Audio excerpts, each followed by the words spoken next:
টাকা পাঠাইলাম 60 লাখ, এখনো দোতলা কমপ্লিট হয় নাই। আব্বা, আব্বা, সুলতান, এই সুলতান। আরে কে সাত সকালে ডাকাডাকি শুরু করছে? আব্বা, আসসালামু আলাইকুম। রিফাত তুই? হ আব্বা। আব্বা, আপনার শরীরের কি অবস্থা? আমার শরীর নিয়ে তোর চিন্তা করতে হইব না, আমি আছি, ভালোই আছি। আব্বা কি রাগ নাকি? আর সুলতান কই? সুলতানরে দেখতেছি না। সুলতানরে একটু ডাক দেন না। সুলতান কই আছে না আছে সেটা আমি জানি, তোর দরকার হলে তুই ডাক দে। সুলতান, আরে দেখা যা, তোর বড় ভাই আসছে বিদেশ থেকে। কে? ভাইয়া তুমি হ। কখন আসলা? আরে পাগল, এই মাত্রই আসলাম। তা আসার আগে একটা ফোন কল দেবা না? শোন, ভাবলাম এতদিন পরে দেশে আসতাছি, তোদেরকে একটু সারপ্রাইজ দেব, যার কারণে কাউকে না জানাই চলে আসলাম। সারপ্রাইজ? হ্যাঁ, সারপ্রাইজ। তোমার আশা না আসাতে আমাদের খুশি কি?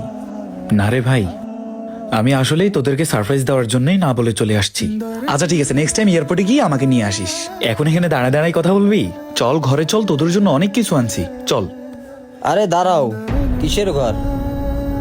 কোথায় যাচ্ছ তুমি? এটা তোমার ঘর না। আব্বা কি বলছে ও? ও ঠিকই বলছে। দেখো আব্বা, আমি জানি তোমরা আমার সাথে প্রাণ করছো। দেখো, মাথা ঠান্ডা করিয়া পরে কথা বলবো, আমি প্রচুর টায়ার্ড। চলো ঘরে চলো। কিসের প্রাং? কোনো প্রাং ট্রাং না, ও যা কিছু বলতিছে সব সত্যি সত্যি বলতিছে। তোর এই ঘরে কোনো জায়গা নেই, তুই ওই পাশের ঘরে যা যা। আব্বা তুমি এসব কি বলছো? আমি 5টা বছর প্রবাসে থাইকা টাকা জমাইয়া প্রত্যেক মাসে মাসে তোমাদেরকে টাকা পাঠাইছি, আর সেই টাকা দিয়ে এই বাড়ি করছো, তাও বাড়ির এখনো দোতলা কমপ্লিট হয় নাই, আর তুমি এখন বলতেছো এই ঘরে আমার জায়গা নেই। দেখো আব্বা, এসব কথা পরে বইলো, আমি অনেক টায়ার্ড, আগে ঘরে চলো। ভাইয়া আমরা এখানে কোনো ফান করতেছি না, তোমার এই ঘরে জায়গা নাই এটাই ফাইনাল। আর তুমি কি টাকার কথা বলছো না? তুমি সংসারের বড় ছেলে, সংসারে হাল ধরার দায়িত্ব তোমার। সেই হিসেবে আমাদের টাকা পাঠাইতে কি খাওয়ার করে কি?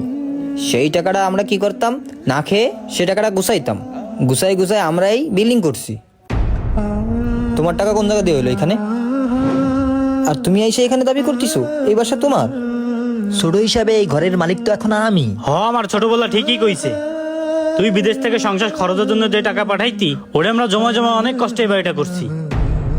এখন ওসব কথা বাদ দে, এখন বল কয় মাসের ছুটি নিয়ে আসছিস? আব্বা, মালিকরে আমি বলে আসছি আমার 6 মাসের ছুটি লাগবে। মালিকরে বলছে আমি বিয়ে করব বাড়িতে গিয়া। বিয়া? কিসের বিয়া? তোর যে একটা ছোট ভাই আছে, তার একটা লাইন গার্ড না করে দিয়ে তুই তোর বিয়ের কথা নিয়ে চিন্তা করতেছিস? আর সবচেয়ে বড় কথা, তোর যে ঘরে একটা উপযুক্ত বোন আছে, তারে এখনো বিয়ে দিছি? বাবা ঠিক কইছেন, আমি এখনো লাইনে দাঁড়াইতে পারিনি, ছোট বোনটার এখনো বিয়ে হয়নি, তার আগে আপনার বিয়ে করার চিন্তা মাথায় চলে আসছে। আর আপনি যে বিয়ে করে বউ আনবেন, বউরে চালাবে কি? আমরা তো চালাইতে পারবো না, আর আমাদের ঘরে আপনাদের কোনো জায়গা নেই। শোন বাবা রিফাত, তুই আগে সুলতানরে ইউরোপে পাঠানোর ব্যবস্থা কর, তারপরে তুই একটা বিয়ে সাথে চিন্তা ভাবনা করিস কেন? সুলতানরে ইউরোপে পাঠাবো মানে? ও দেশে বসে কিছু করে? ও যে অনার্স পাস করছে, ও একটা চাকরি বাকরি করে? হ্যাঁ, প্রত্যেকটা মাসের খরচ তো আমারই পাঠানো লাগে। আর বোনরে বিয়ে দিতে হবে সেই চিন্তা তো আমার মাথায় আছে। ওটা তোমার মাইয়া, কিন্তু আমার তো বোন। আমি তো এই চিন্তা করেই দেশে আসছি। তাইলে তোমরা মানে আমার সাথে কেন নাটক করছো? এই নাটক মানে কিসের নাটক? আগে তুমি আমার ইউরোপে পাঠাবা, তারপরে তোমার বিয়ের ব্যবস্থা হবে। এর আগে কোনো বিয়ের কথা চিন্তা মাথায় এনো না। ভাইরে, আমার শরীরটা শক্ত না হতেই তোরা আমরা বিদেশে পাঠাইছিস।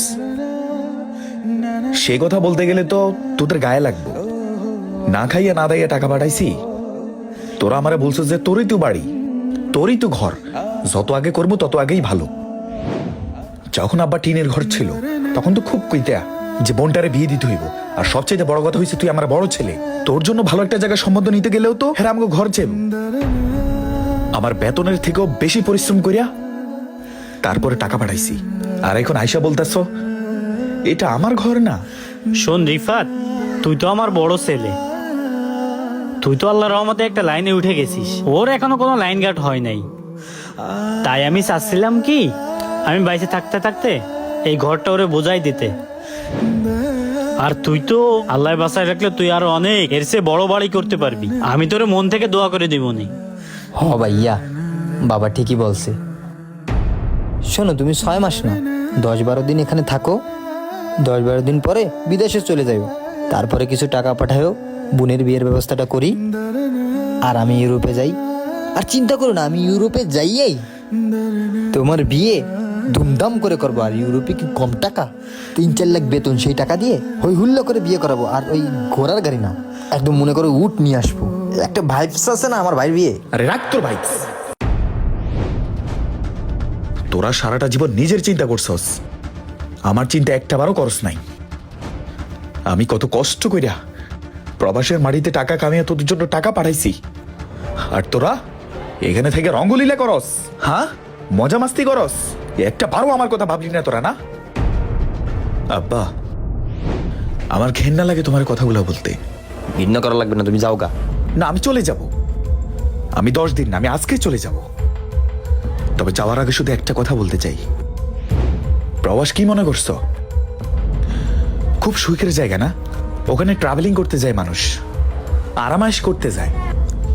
তোমরা যেরকম রাত 12টায় ঘুমাও আর পরদিন দুপুর 12টায় ঘুম থেকে উঠো, ওখানেও তো এরকম চলে, অনেক মজা। একটা বার প্রবাসে গিয়ে দেখো, আরে একটা বার প্রবাসে গিয়ে দেখ প্রবাসের মানুষ কত কষ্ট করে।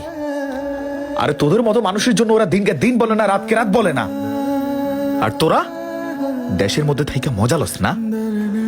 আরে আব্বা, আমি যখন 2 মাস টাকা পাঠাতে পারিনি, তোমার ছেলে আমার সাথে কথা বলে নাই। তোমার মাইয়া আমার কাছে একটা আইফোন চাইছে, আমি ওরে বললাম তোরে ভালো জায়গায় বিয়ে দিব, তোর হাজবেন্ড তোকে ফোন দিবে। বলতেছে তুমি কিসের ভাই, একটা ফোন দিতে পারো না? এই যে আমার ভাইটা একটা বাইক চাইছে আমার কাছে, আমি রাইট টাইমে দিতে পারি না বলে ও আমার সাথে কথা বলে নাই। আর তুমি পূর্বের জমিন কেনার জন্য আমার ফোনের উপরে ফোন, যখনই আমি টাকা দিয়ে ফেলছি তখন আর তোমার ফোনের কোনো খবর নাই। 2টা মাস অসুস্থ ছিলাম, তোমরা কেউ খোঁজ নেও নাই। আজকে যদি আমার মাটা বাইসে থাকতো, আজকের এই দিনটা দেখতে হইতো না আমার। আমি দিনকে দিন বলি নাই, রাতকে রাত বলি নাই, শুধুমাত্র তোমাকে সুখের কথা চিন্তা করে আমি বিদেশের মাটিতে রয়ে গেছি। আরে প্রত্যেকটা বছর আমার ছুটি আছে, শুধুমাত্র তোমাদের কথা চিন্তা করে, বাড়ির কথা চিন্তা করে আমি ছুটি পর্যন্ত কাটাই নাই। আমার কি বয়স হয় নাই? হ্যাঁ, আমি মানলাম আমার বোনের বিয়ে দিতে হইব, তা আমার বিয়ে করা লাগবে না? শুধু তোমাদের কথাই চিন্তা করলা, আমার কথা একটা বারও চিন্তা করলা না। শুধু তুমি না, আমি বহু মানুষ দেখছি, আমার নিজের রুমমেটরে আমি দেখছি, ও টাকা পাঠালেই বাড়ি থেকে ফোন আসে, যদি টাকা পাঠায় না আর কোনো ফোন নাই। শুধু তোমরা আমাকে স্বার্থের ভালোবাসো, স্বার্থ শেষ আর ভালোবাসা পাই না তোমাদের কাছ থেকে। এমন কেন তোমরা? হ্যাঁ, আরে প্রবাসের বাড়িতে আমি অসুস্থ হইয়া পড়ছি, আমার একটা কি ড্যামেজ হয়ে গেছে,